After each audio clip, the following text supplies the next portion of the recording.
Hey, welcome to episode 27 of the Brew from the Bothy podcast. My name's Fay and I'm coming to you from Cheshire in England, and thank you for coming and sitting and having a little brew with me as I chat about all things crochet, knitting and yarn. It's a very sock heavy episode this time round because I've been crocheting and knitting socks and trying out new yarns to me, and I've got some kind of reviews to give you within that as well. There's a little bit of incoming yarn. I've got a new blanket that I started. There's a little bit of everything basically, same as usual. Quite diverse projects across crochet and knitting. So let's start off with what I am wearing, because I finally finished off, let me just shiggle back. I finished off my jumper, which as you can see has been worn quite a few times, and that is because originally I had colour work down on the bottom as well, and the colour work sucked it all the way up and it just wasn't a good fit. It was too short, and so I frogged it all back and then re-knitted it and finished it off the other day, and I've worn it a few times since then, so it's really nice to have this back in my wardrobe. Considering it had been relegated for quite some time, it's nice to have it back in. The fit is a little bit tighter than I remember it. I maybe was a little bit thinner when I knitted this a couple of years ago, but I'm still going to wear it, I don't care. So it's 4-ply, Dashper-Hughes, and the colourway is blackthorn, and it has got this lovely bluey black kind of melange to it. And at the bottom I did an Italian sewn bind off, which is just, I think for a 1x1 rib, it takes a little bit of getting used to do the bind off, but actually I think it's really beautiful. It's got, to my mind, the right amount of stretch and the right amount of pull that it just sits really nicely. You never get it's stretchy enough to get it on and off, but it doesn't stretch out so much that you get that fluted effect, which I quite often get with a stretchy bind off.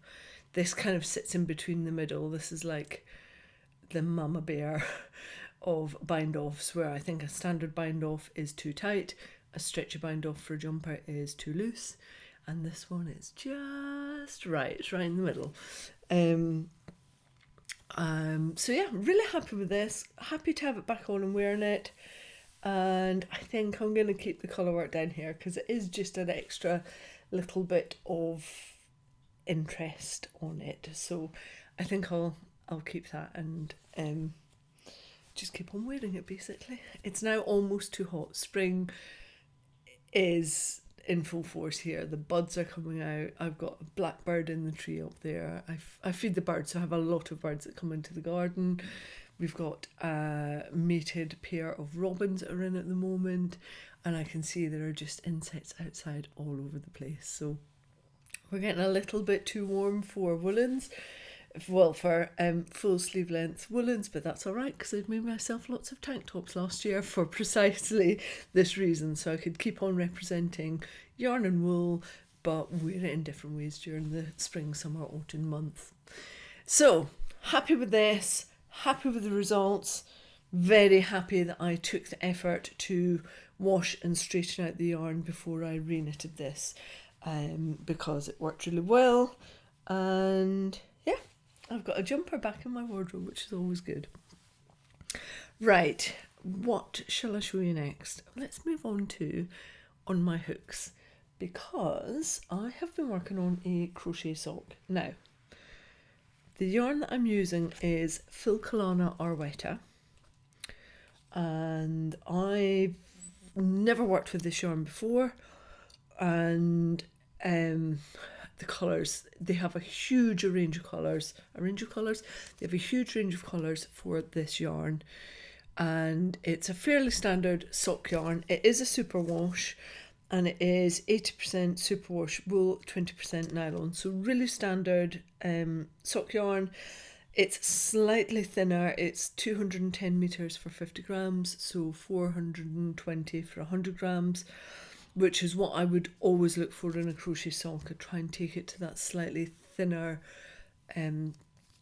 sock weight if I can, just to take some of the density out of the fabric.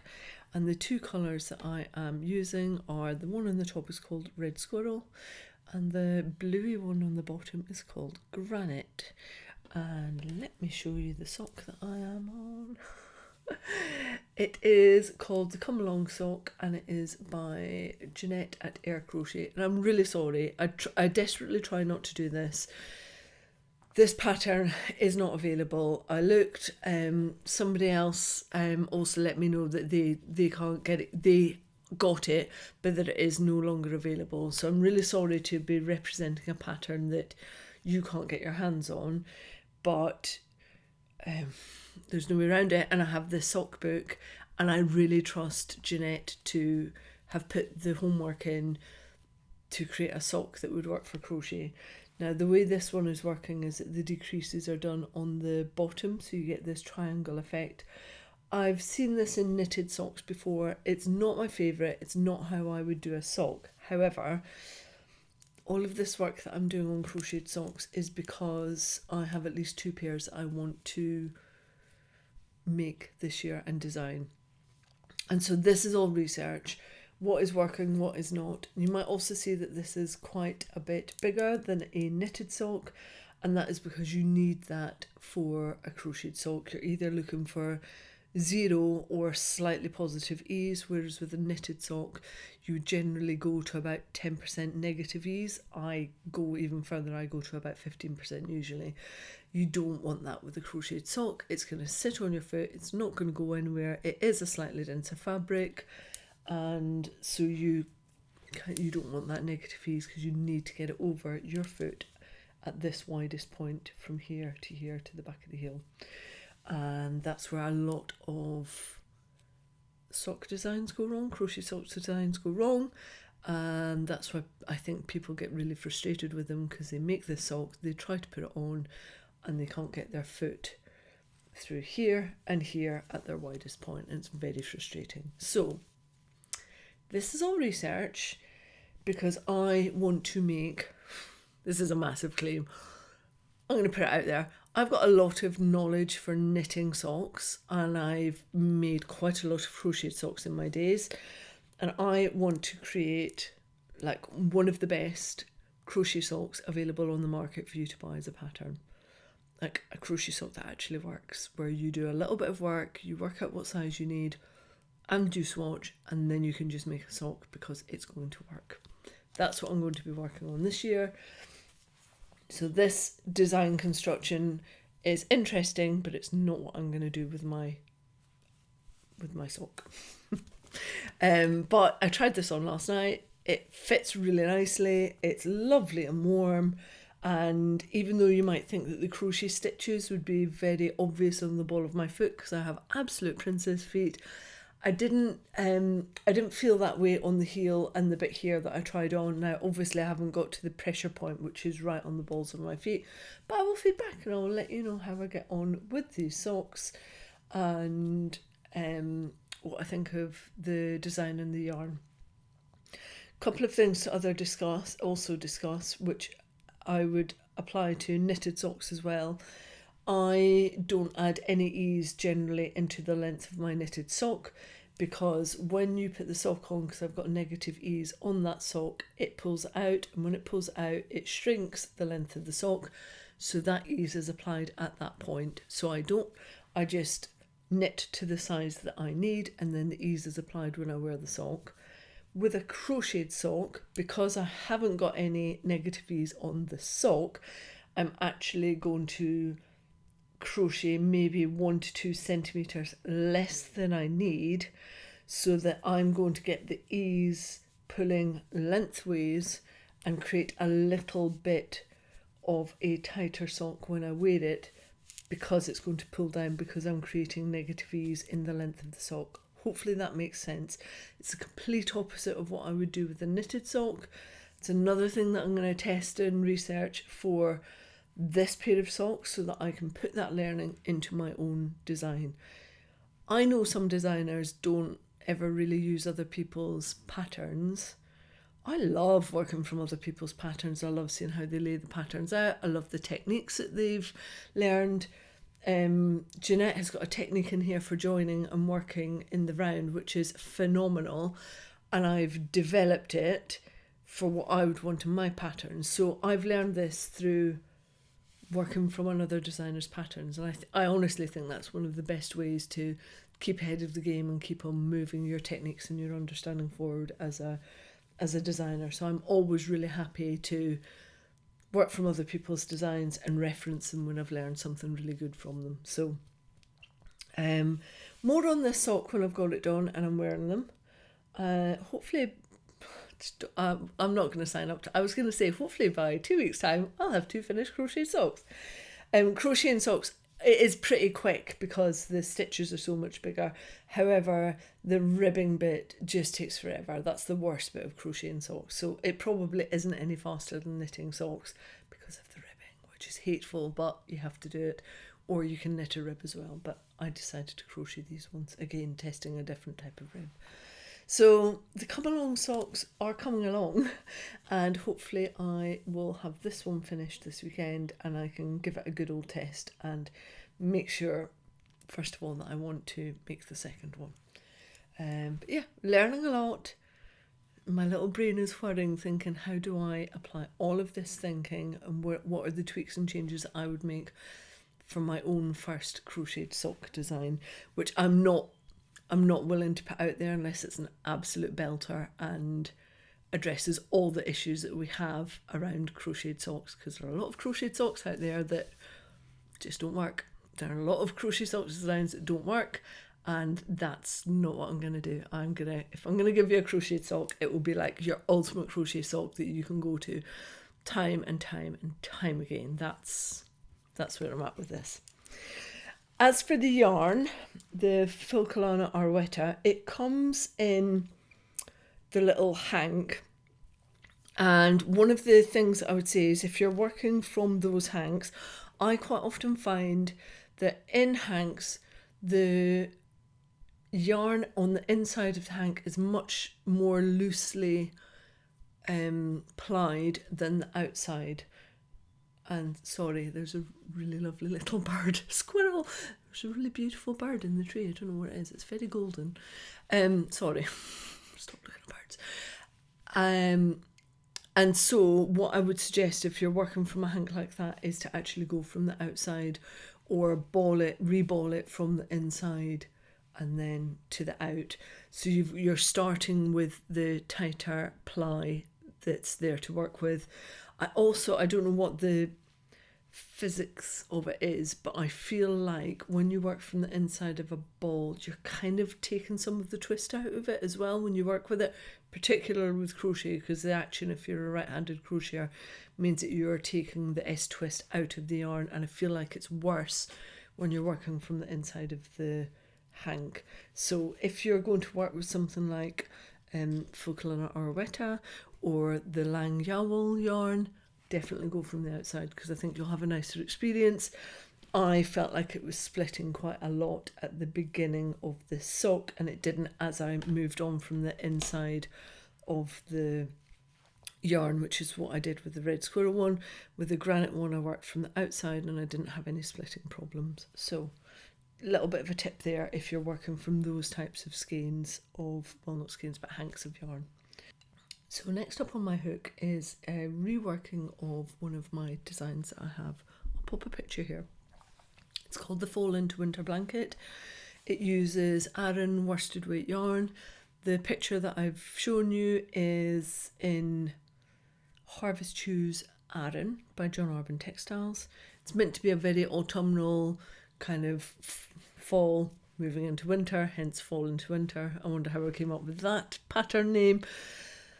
And I've never reworked that pattern, and I've just put it on my blog as a free pattern. So if you want that, you can go and have at it. It is also linked out as a paid for pattern if you also want the chart. and like the tick through sheet that I have as you work each panel, but it's worked up in 4 panels, so it's a really easy one to take when I'm out and about. And I am reworking it in Drops, Alaska. And the reason for this is because I want to show off how some of my designs work up in a more budget-friendly yarn. And also this version of Fall into Winter is going to my best friend's eldest, and he's going to be 14 very soon. And 14-year-old boys tend to like black and red, and I refused to work black and red in a blanket for him, and so I've gone with grey and black as well instead, because I think this is something that I want him to have for the rest of his days, and I think he will move out of black and red as a thing that he wants in his house, and he will keep black and grey more likely as an option for him in maybe 10, 15, 20 years time. That would be quite nice. So I've ignored what he wanted and done what I thought was more acceptable long term and that I would want to work with. But I think he'll appreciate it. So Drops Charisma is what I am using. It comes in 50-gram balls. I'm using this for 2 reasons. One, it's superwash, which I don't really have a love of superwash, but this doesn't feel plastic coated like a lot of superwash yarn does, and it's the perfect yarn swap out for the weight. The John Arbon Aran Harvest-Hughes is 200 meters per 100 grams, and Drops Charisma is 100 meters for 50 grams, so it's a direct substitution, both 100% wool. And this can go through the washing machine, which will be required, and also it's really affordable. One of the things I signed up to this year is to make Jenny's, all of her family, all 4 of them, a blanket of their own. Jenny needs a new one. Fraser, her husband, asked for one about 2 years ago. Her eldest will want one anyway, and her youngest is getting this one here, Pebble Spotter blanket. So that means that I have got 3 blankets to make for them this year before Christmas. So yes, I'm jumping ahead and doing a Christmas present in March, but purely because of the number of blankets I've got. I also have an advent blanket that I want to make, and I also have a blanket submission that I have to do. So I have got 5 blankets to make this year, of which 2 of them are going to be reruns of existing patterns of mine, and 3 of them are going to be new patterns. So I need to get my finger out and get on with making these blankets.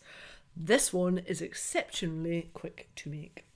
I'm using black, the dark mix grey and the mid mix grey, and it's working up so quickly.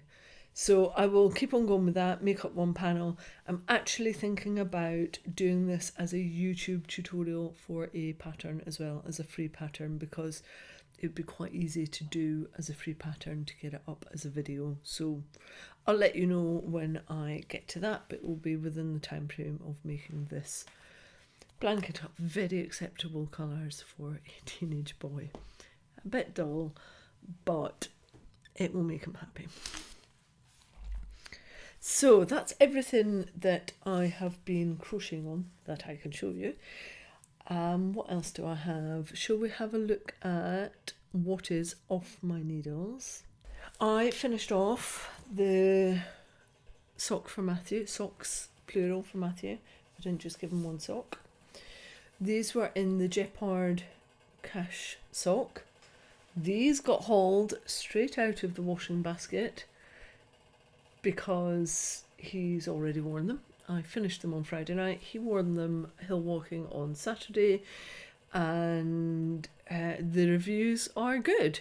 So this is, the socks took 61 grams, so I've got just under 30 grams left, which I can make another pair of socks with. The actual sock yarn itself is Jeopard cash sock. That was £16.60 for 100 grams of cashmere blend sock, which is a really good deal. And it's coming in at 416 meters per 100 grams. So with these 2, I can easily make another pair of socks, but this time I will do crocheted socks for myself, probably with contrast heels toes and cuffs. I asked Matthew when he got back off the hill, so he went walking in Shropshire on Saturday. When he came back, I asked for a review so I could tell you what he thought of his new socks. And his precise wording was, I really like them. They are floofy, not felty. I thought, what do you mean by that? But I can actually show you. Sometimes when you wear socks, they will felt underneath and you will lose all of the stitch definition completely. And you can see what's happening with these cash socks is that they're kind of going floofy, not felty. He, I think, was walking for about 4.5, 5 hours. So he had them on all day, and these had 4.5 serious hours in a pair of walking boots. They've held up pretty well. There's maybe a little bit of felting on the back, but that's what you want on this back heel because that's what's going to protect your heel in your walking boots. But you can see that there's just these little wispy bits, and I think that is most likely the cashmere fibre just coming up because it's a much more delicate fibre than the wool or the nylon that is in there. So I am fairly sure now that if I'm going to make more walking socks for Matthew, what he's always going to want is something that has an element of cashmere or cashmere or alpaca content in there. I won't go to just full alpaca because experience tells me that they just run through in no time at all. But if it's a wool alpaca blend, that is good. Wool alpaca nylon is good. Cashmere wool nylon is good. So he will get more socks like these in the future because they work really well for him, and I will also review once I have crocheted a pair in the same sock yarn. But Scores in the Doors say that this is a nice sock yarn and it does well for walking boots as well as other things. You don't have to wear that really sturdy fibres in walking boots or walking shoes, which I'm about to prove to you when I tell you about what I'm knitting on as well. So, thoroughly recommend Dashper cashmere sock yarn if you want to give it a go. So the other bit that I want to tell you about is what is on my needles, and a bit like this jumper, it's something that has come back on my needles because it needed a little resurrecting. I have finally finished one of my walking trainer socks. Now this is in a heavy-ish lace weight yarn. It is by a lovely Italian company called Lavendel. The yarn is Estiva and the blend is 70% Abruzzi wool and 30% French linen. So what I'm hoping with these is that rather than a nylon content, the linen is going to be that harder fibre which will be harder wearing. Because these are going into trainer socks, I'm hoping that the linen content will also keep my feet cool while I'm out walking on the hills. That would be quite nice. And because they are a lace weight yarn, I have done an 80 stitch sock, which honestly, it's been quite the thing to get through these socks. And I have started the second one, but it's a lot of stitches on a 2mm needle. But I think it will be worth it because I'm hoping these will be my perfect walking trainer socks. I think I might have cracked this code. If that is the case, then what I will do is actually write this pattern up and pop it as a free pattern just in case anybody else wants to know what the secret sauce is for a walking sock that works really well, that is like a heavy lace weight rather than the standard 4-ply. I'm going to do another pair of these, and I probably will give myself a little bit more negative ease than I've done in this one, and I will do the ribbing around where the ball of the arch of the foot is to really suck it in and keep it on my foot. But again, if I do that, I would just write up both patterns and put them for free on the blog. So more on this, but I've got 2 other skeins of this yarn in different colours, including this pinky colour. The one that I've just shown you is called Marzipan, and then this one is called it's Persephone. So I will be making more socks. If this one works well as trainer socks, then I will make more and slowly get rid of other trainer socks that I own, basically. That's the thinking.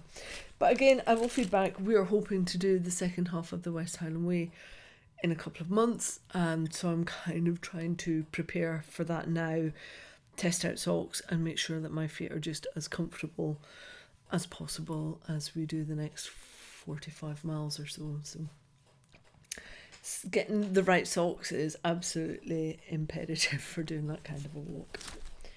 So that is what is on my needles. They should be fairly quick to do, even though it's an 80 stitch sock. It just feels like a bit of a slog because a round takes so much longer. It's basically an extra 30%, 33% of stitches than I would normally do, and I feel it every single round, and it's about 13 more rounds than I would do normally on 4-plough as well. So I just need to keep on chugging with it, keep it going.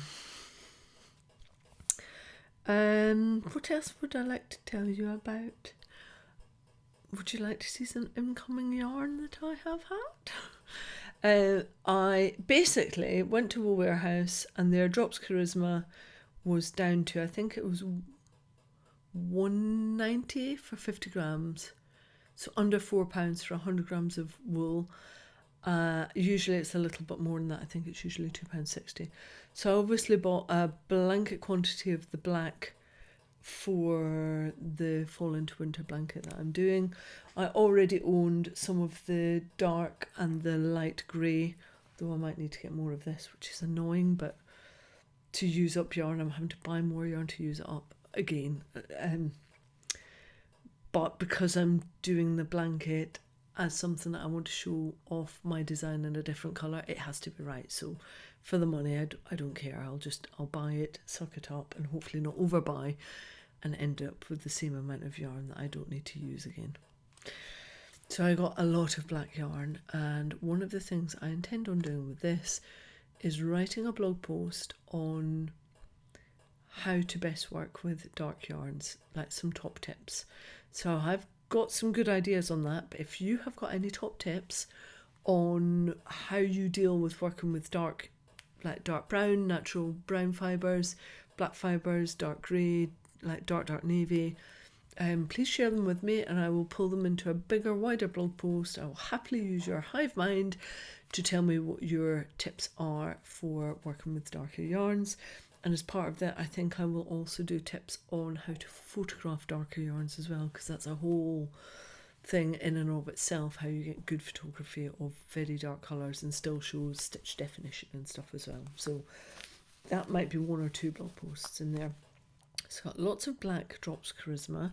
And then for my best friend, Jenny, who is Little Miss Pink, she has just got herself a new chair in the kitchen, like a comfy, easy chair that she can sit in. And she does have an existing handmade blanket that I made her, but she hates, there's a dirty rust colour in there. Obviously there is. She hates it. And it leaves little piles of floof all over the place, which annoys her as well. I think she loves the pink and the purple that's in that blanket, but it's a very retro set of colours.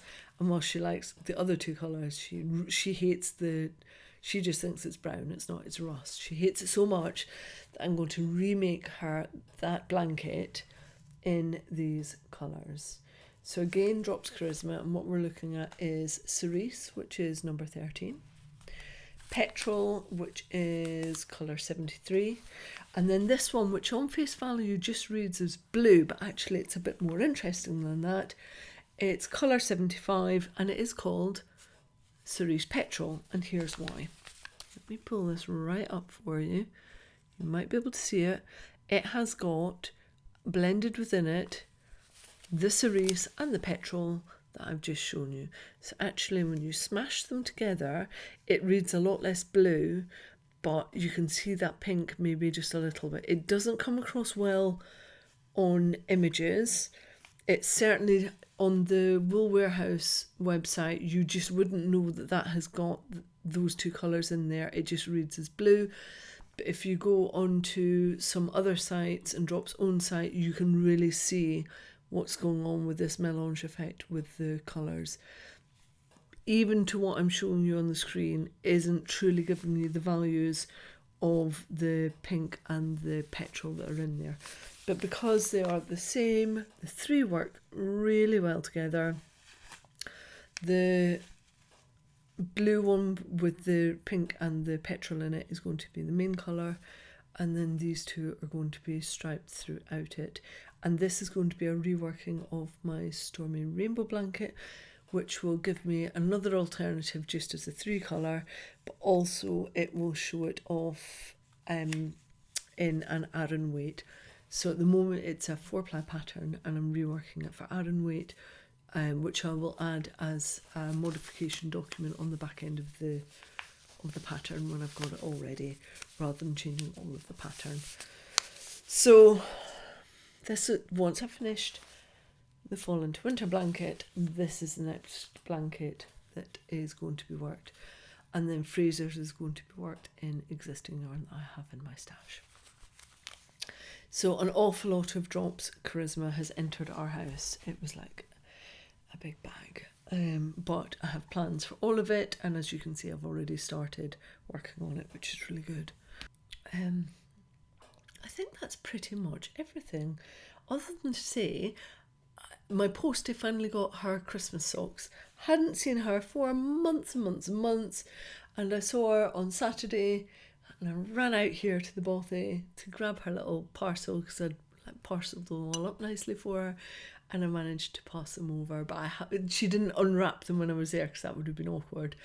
And I haven't seen her since, so I don't know what the feedback is, but I can only imagine she's going to like them. I think she was a little overwhelmed that somebody had gone to the lengths to knit her a pair of socks, but she's just so lovely that why wouldn't I? And she always goes out of her way to help us. So if I see her and she's got feedback, I'll let you know. But Postie has finally got her Christmas socks, and yeah, it felt like a really nice thing to do to finally get them over to her as well.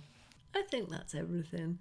Thank you for coming and spending time with me. Thank you for leaving comments. I'll always try to come back to you because I love that conversation.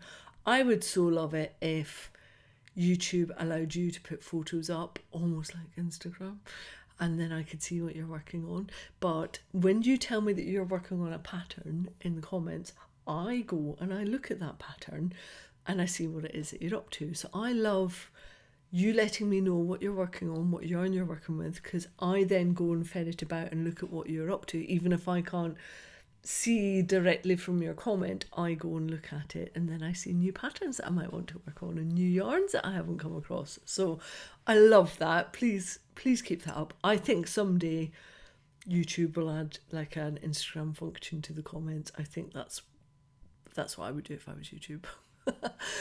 So yeah, please keep the comments up. If you've got any tips on working with really dark yarns and photographing really dark yarns, I would love to pull that together as a blog post that we can put out to the wider community and help them with that part of crafting as well. I will be back in 2 weeks' time. Who knows what I will have finished by that time? Maybe quite a lot. Let's see. Until then, thank you as ever for coming and spending some time with me. Happy brew, and I am weaving.